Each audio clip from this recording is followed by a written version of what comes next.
welcome to The Artistic Vision. This is the first podcast recording post Hurricane Helene, so if we look or feel tired, haggard, unkept, that's the reason for it. Yeah. It's been crazy here. We've taken a little break, but we're excited to get back into the conversation with our guest this week, which is Erin Shaw, who's out of Oklahoma.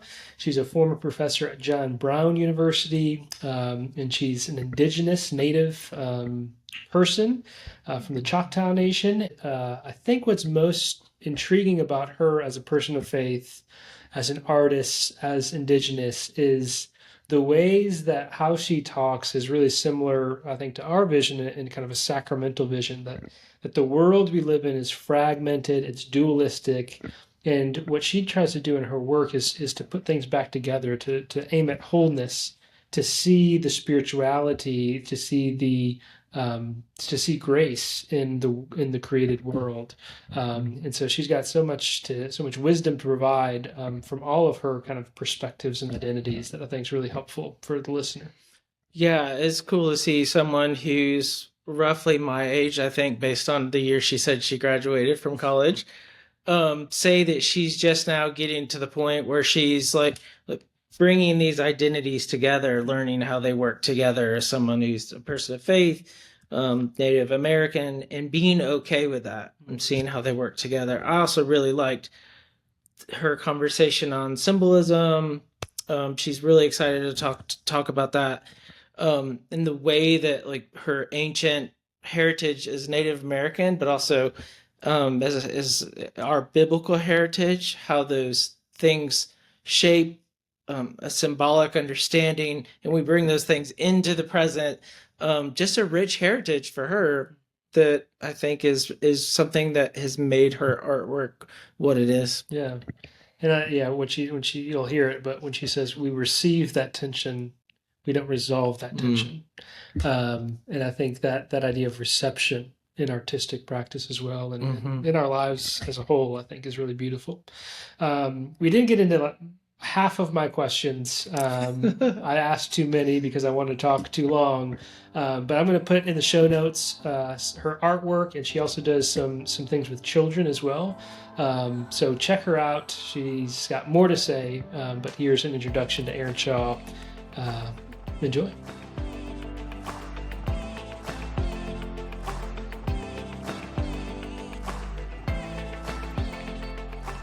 Welcome to the Artistic Vision, podcast about theology and the arts. And here we are this week with artist, educator, extraordinaire, Erin Shaw. So thanks for being with us.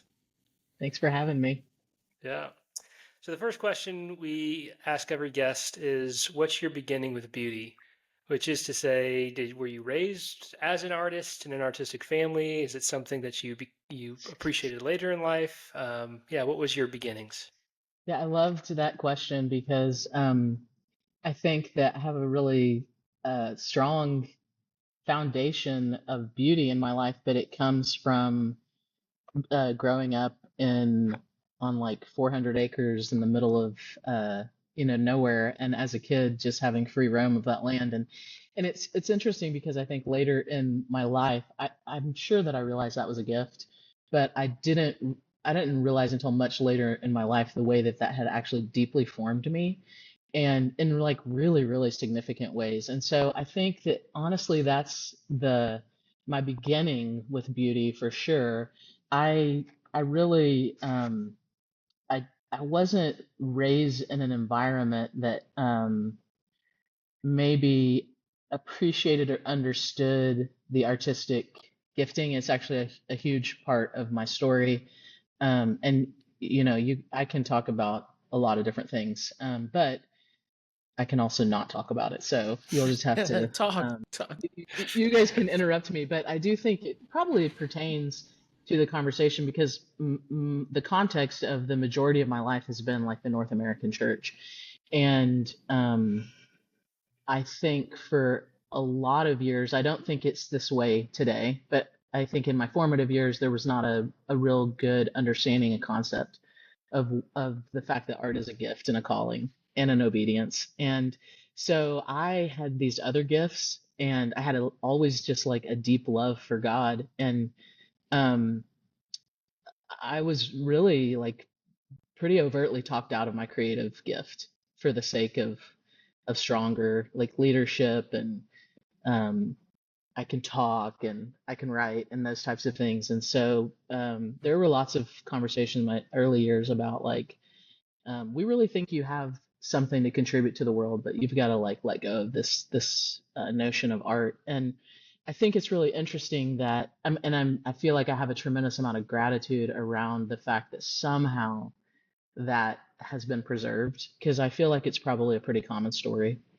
And it feels like those, in fact, those very things are what God has brought back around, in that I understand that there's a particular kind of leadership that an artist can bring, and it's necessary and needed. And I think because I was wrestling with those questions most of my life, I have actually some things to say about it. And so it's just interesting the way that those things kind of come full circle in your life. And then I mean, I could talk more about beauty, about the evolution of that, but of my understanding of it and pursuit of it. Um, but I don't know. We have a lot of questions to talk about, I'm sure. We do, we do. No, I think maybe one of those these later questions will maybe get at that. But I'm interested Okay. too, just in your beginnings, like as a follow-up, why do you think the artistic calling was discouraged? And then what made you kind of arrive at maybe an artistic calling is my calling and it's good and a gift and my calling? That's good. Yeah, I don't know exactly why why that was discouraged, other than I do feel like there are large portions of the American church that has lost the importance of beauty. And I mean, I feel like, gosh, it's a loaded question because I really think I could talk a long time about it, because I feel like it's actually really connected with. I'm sorry to say this so early in the conversation, but I feel like it's really connected with actually American church loss of Jesus as well, because those things feel so interconnected to me, and it always has felt like an indicator. It's like beauty to me has always been this like indicator that like this the things live together, the true and the good and the beautiful, they live together, right? Yeah. And I mean that's what all the really smart people say, you know. And so if there is an absence of beauty, then what does that mean? Is there also an absence of truth and goodness? And I think in a lot of my experience I have found that. And I mean, I don't know, I feel like a scholar could say way more about like, you know, the historical path of why we lost touch with beauty. But I think that that was evidenced in really good meaning people in my life. I have had amazing people in my life, amazing mentors, and they just didn't have a vision for it. And they had a vision for much more direct, tangible ways of engaging with people. And so, I don't really feel angry about that at all. I feel like it has actually been a really important part. It's the same. I think it's just the way that those broken places in our stories have the potential to bring so much life to others if we allow that. So I think there's probably 8,000 really good answers to that question. But what was the second part of the question? I'm sorry. Um, so yeah, like what do you think was going Oh, on in okay. the minds or voices, and then what kind of made you think, oh yeah, that And then this what is actually a happened? good thing? Yeah. It's so interesting. I mean, I sometimes I feel like a little bit sheepish about telling the story because I think it might oversimplify a complex thing, but I don't know. Maybe we make things way more complicated than they are. But I really had wrestled really deeply with this like desire to be an artist, and um, I I think my context was so highly dualistic that there are places I can say it today, and I'm just like, oh my gosh, it's crazy. That it's like you can either love God or you can do this, but you can't do both, and that's very much part of what I was raised with. And so I was just like, I'm going to love God. I'm going to say yes to God, and I'm always going to choose that. And so it was just this deep wrestling for most of my life. I have, I graduated with an undergraduate degree from Baylor University, and it was the question I was asking. And it was in an era where there weren't really that many books. There weren't people talking about it. I mean, I graduated in 99, and, had a couple books by Calvin Searveld, and none of this other business was happening. I'm like, it's amazing now. I've got like, a bookshelf and full of Yeah. books, and I think that that's tremendous. But it was, I have one child, and his name is Samuel, and he was born in 2006, and it was really just like all of this years of wrestling was like sort of feels like it was resolved in his birth. And I was holding him, and when he was really young, and I was thinking introspective thoughts about like, how do I do a good job of this? What do I make sure that I give this child? Like, what do I have to give him?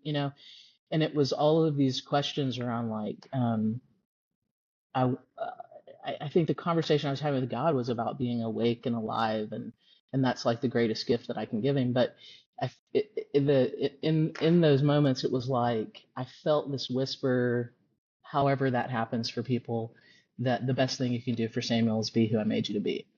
And it was so strange because it was something I had wrestled with so deeply, and it felt like a moment. That seems to be a little bit like my process. It's really inefficient. I wrestle really deeply with things, and then I have like complete clarity then there is no holding it back. And so I feel like I found like myself in a lot of ways in motherhood, and it's been so beautiful because he's 18. He just turned 18, and we've always had this really special relationship around my art, and he's always been invited in. He's always had like the voice in that, and I think it also somehow like there's been this inherent gratitude for him because I felt like this is what God used to wake me up to this and to give me permission. And I mean, that's how it happened for me, and I just haven't looked back since then. Yeah. Beautiful. That's great. It's amazing how much we learn when we become parents. Oh my Our eyes gosh. are opened so much. Yeah. But yeah, it's interesting. You're at least the second person that grew up in the faith who said that they were talked out of becoming an artist. Jennifer Mhm. Allen Craft sort of has a Yeah. similar story where she was highly discouraged not to pursue it. I think that it does go back to what you talk about with beauty, truth, and goodness. And I think in some ways they're all lacking, but it seems like in our generation that truth and goodness always took precedence over beauty.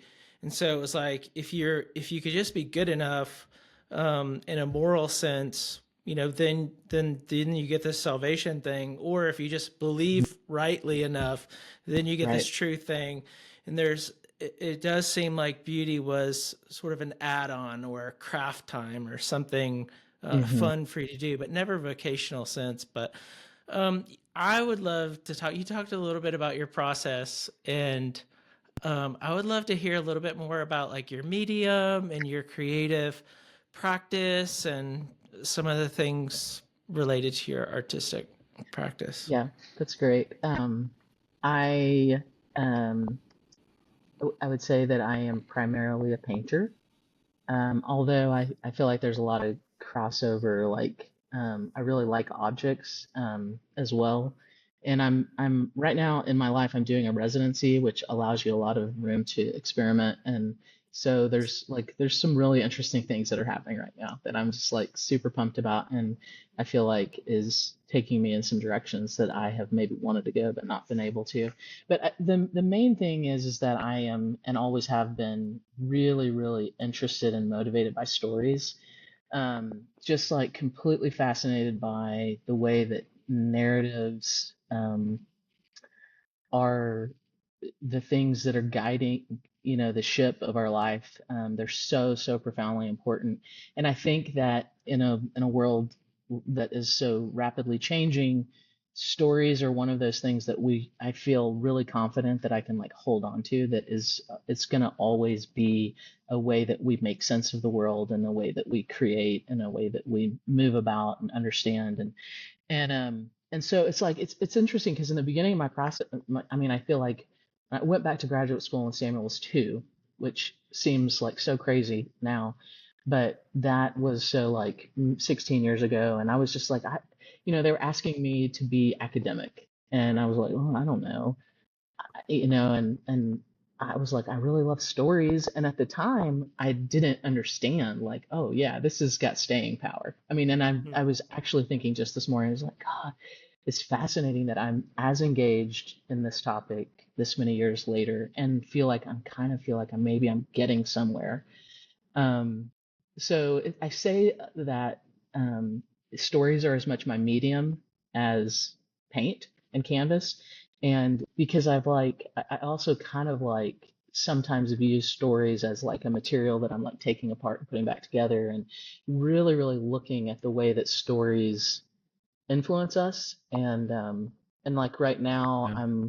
I'm thinking more about like the way that narratives are just, they're not neutral in the least bit, and the way that narratives actually in, influence and create the systems and structures we live within. And I'm like doing some really deep work in some kind of like, I don't know, stories that I feel like we find like concrete evidence of in our life today that maybe people don't know about. And so it's just interesting to watch that evolution. But I mean, I don't know, the um, stories. I love stories, and I love people, and I think that came from, like, I will talk about this a lot, but my mom is a therapist, and she just is like has that gift. And my entire life, people would just pour out their life story to her, like if you were at the gas station or the grocery store or whatever. And I was just always so fascinated with that. Like, people are amazing, and their stories are everything.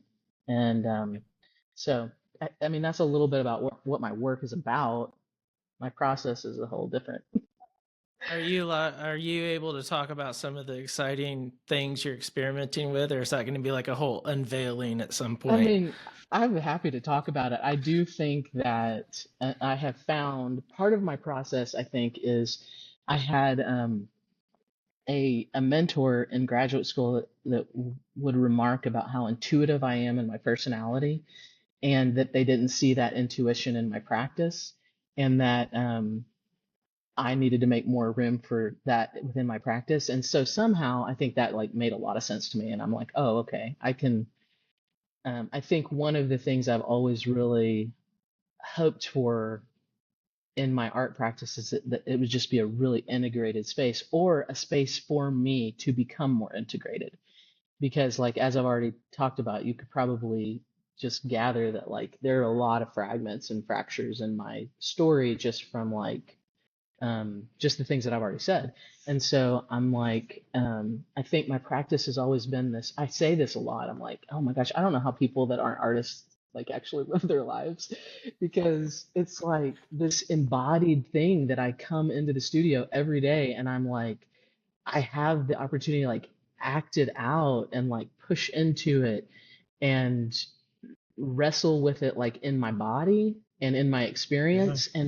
And I say this all the time. I mean, it's like I bring what I bring to the process, and the process always gives me something back. And right now I'm like, but I've been doing like whatever I've been doing, like I'm probably in this real, maybe like 6 weeks right now of just real concentrated studio time, which is not always like that. And I'm like just observing myself kind of. I'm like, what are you doing? Like, all this weird materials, all, and just like all of this repetitive um, stuff that I've never done before. And I can feel myself wanting to intellectualize, be like, what are you doing, and trying to understand it. But I'm also like, I have at this point enough experience to know that the truest knowing, for really, I mean, I feel like this for all of us, but the truest knowing is not in our intellect. The truest knowing is from somewhere far deeper than that.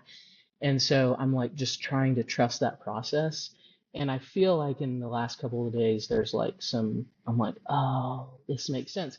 But I say all of that to say that it's really, really hard to talk about it when you're at that stage of the process, because I literally don't understand in my intellect and in my ability to articulate it with words. I know that. I mean, I will be able to talk about it, and I think I'm going to have a lot of interesting things to say about this.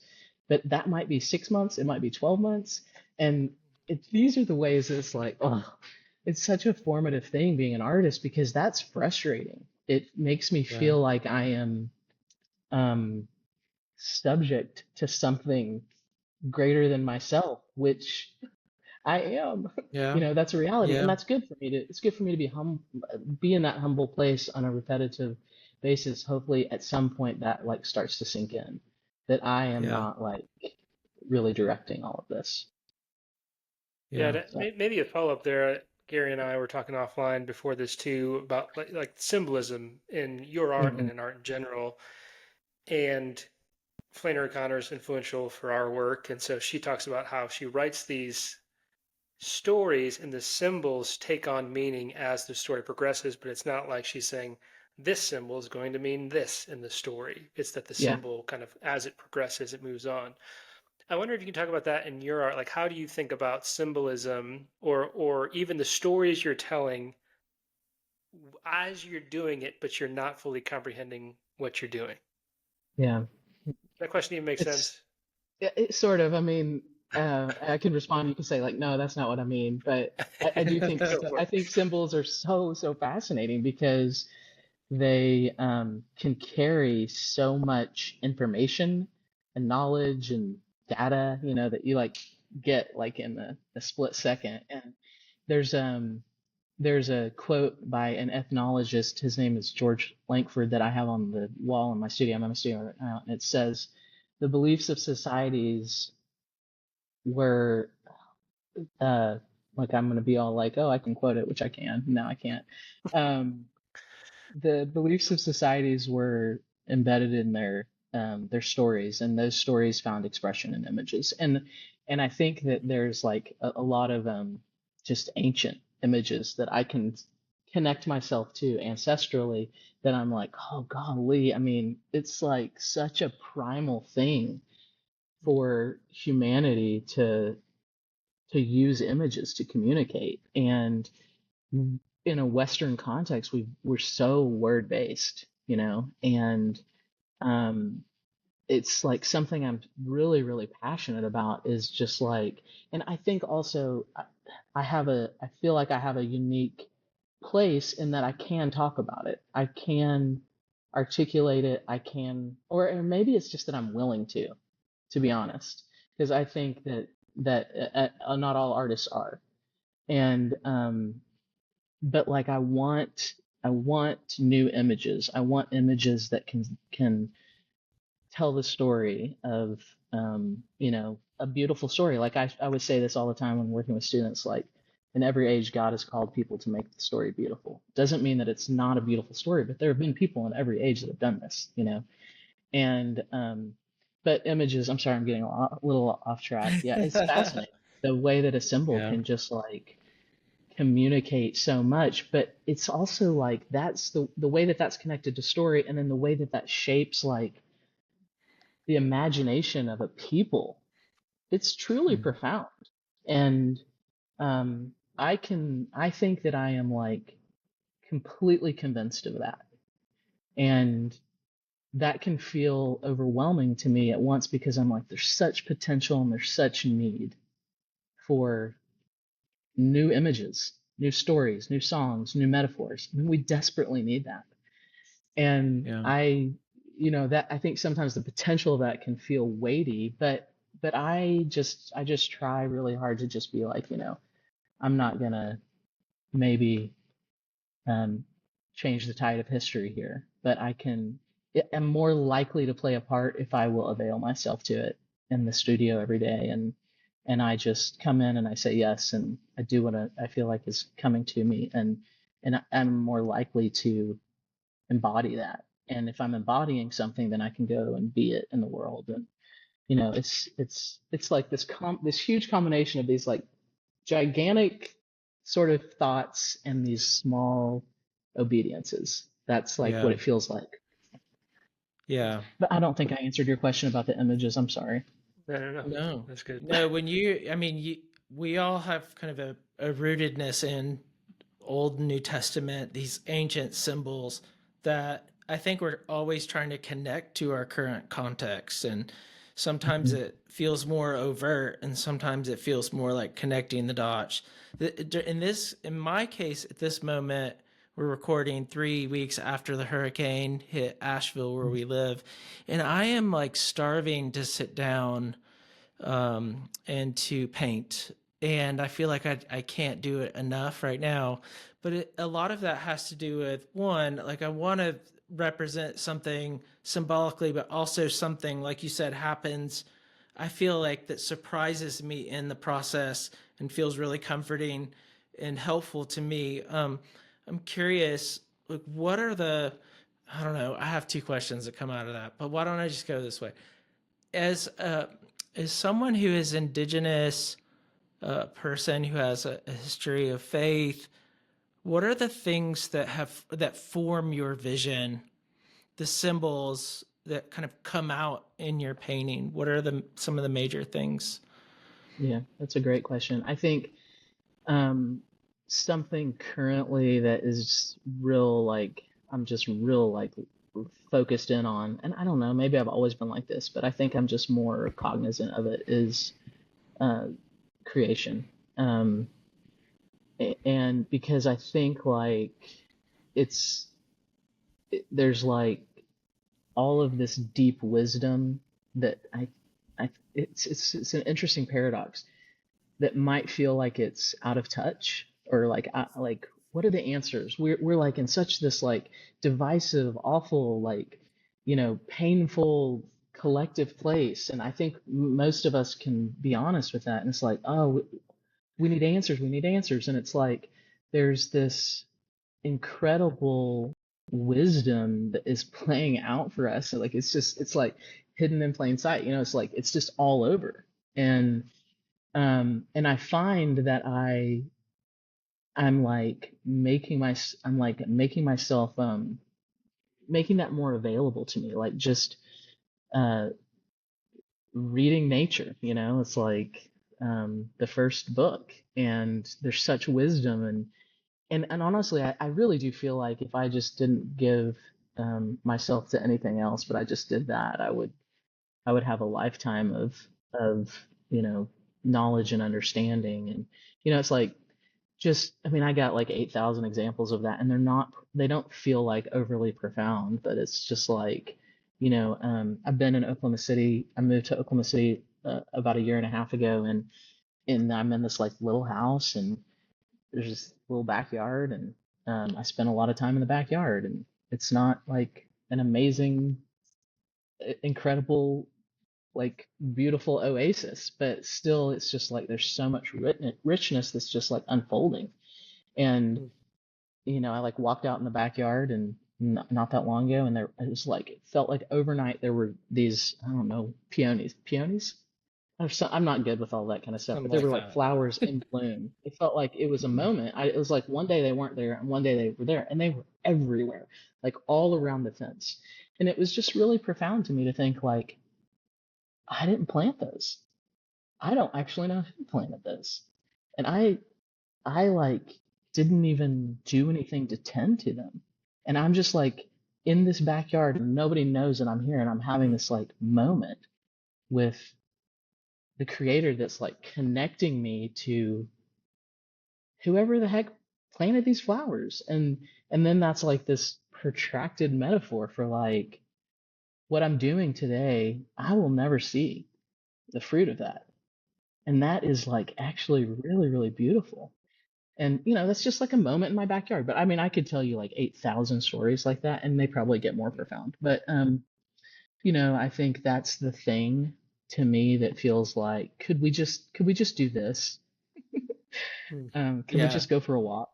Could we just like let the cycles, the cyclical nature of life play out? I mean, that is it's so interesting to me that we as human beings don't understand that death is a part, loss, brokenness, pain is a part, it's actually a part of the creative cycle. Like you got, things have to die in order for things to live, you know? Um, but I think if you give yourself to that long enough, you start to understand when something painful shows up or death shows up, you can learn to anticipate that it won't always be like this. It will change. Right. Good. Yeah, I want to kind of extend this conversation and also go back. You talked about integration, the integration of um, your faith and your learning maybe in college, which seemed to be very articulated, right? Like if you can explain it, then you have integration. But you also Hmm. said that the way you discover integration is through the practice. And Hmm. so I'd just be interested to see how your life is integrated in its misconceptions or misunderstandings, being both an artist, which you in the beginning conversation, you said Christians don't always encourage art. Indigenous, which seems, in the history of Christianity has taken on a bad stigma, particularly as Christians treating indigenous. And then Hmm. also a Christian, and I'll use that language and then allow you to correct me, but we could call it a person of faith or teach us about that word too. And so, yeah, how do you integrate these identities that you carry uh, in a world that wants to maybe disintegrate them or fragment them? Hmm. Yeah. That's such a great question, such a great, I think, topic of conversation because for lots of reasons. Um, I think that one thing that has sort of happened in my life is that I have started to realize how fragmented um, and fractured, like I'm trying to think about how to like condense this,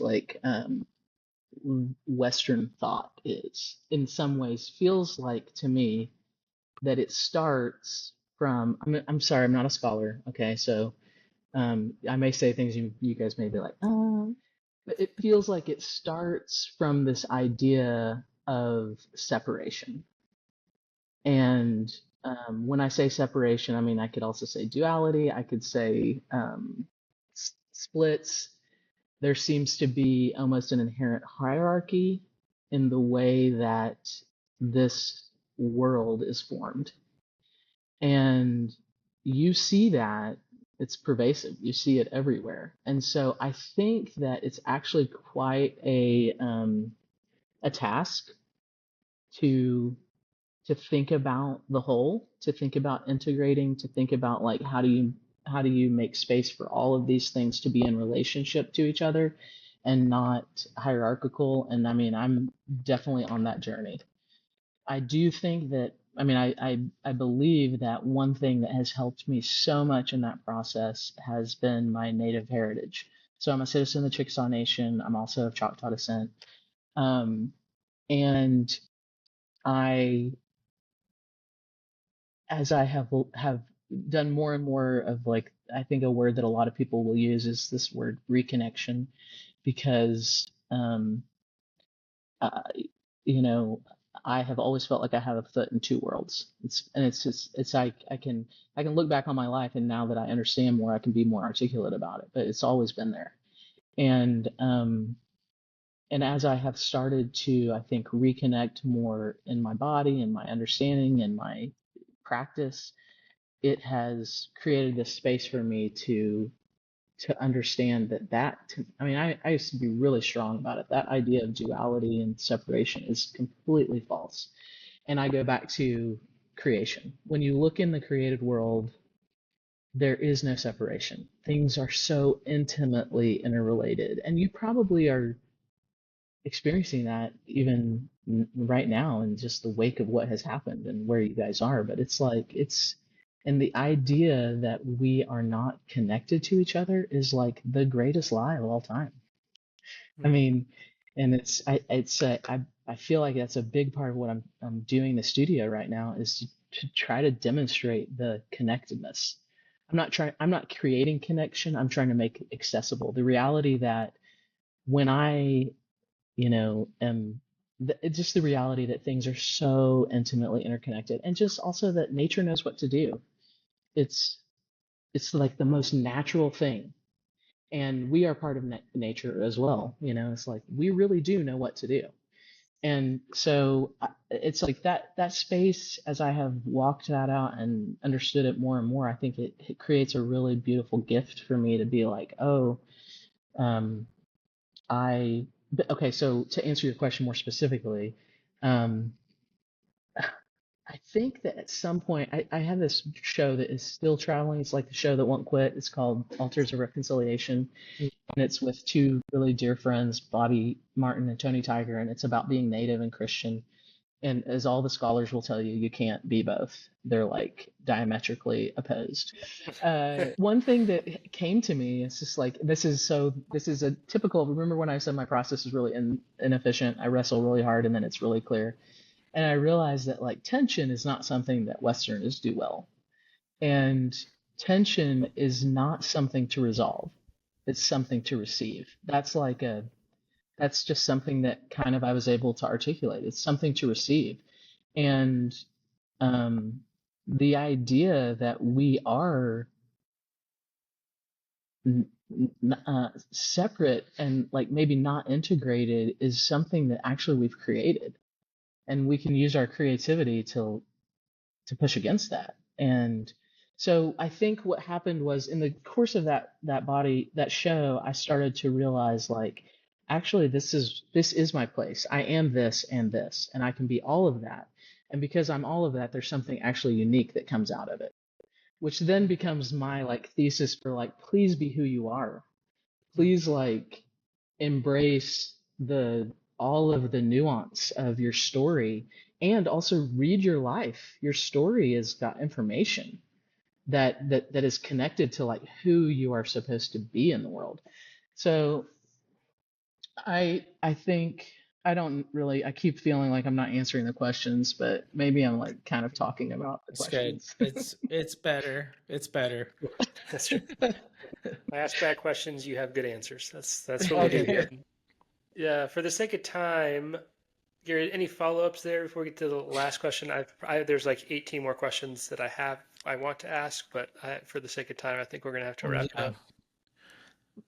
Yeah. No, I think we should.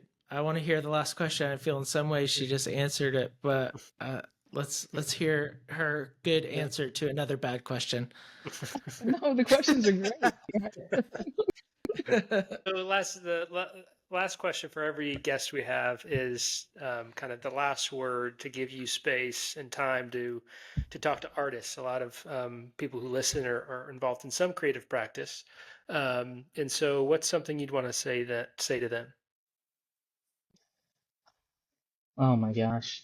I mean, I think that I would probably say what I say to all artists, which is it feels like to me in a lot of ways that artists can sometimes struggle with their sense of value in the world.